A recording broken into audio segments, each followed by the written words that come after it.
அமலில் இருந்த நடைமுறையை அமுல்படுத்த வேண்டும்.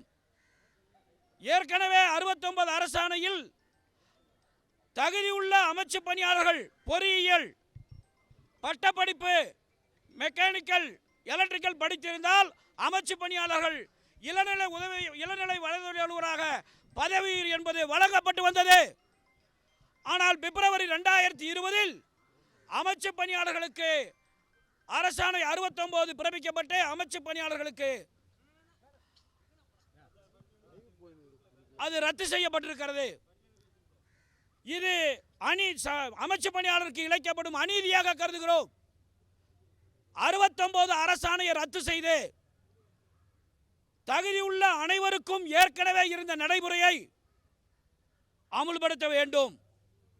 அதுபோல தமிழ்நாட்டில் நெடுஞ்சாலைத்துறை உள்ளது போல பொதுப்பணித்துறை நீர்வளத்துறையிலும் கோட்டக்கணக்கர் பதவியை மாநில சேவையாக்கப்பட வேண்டும்.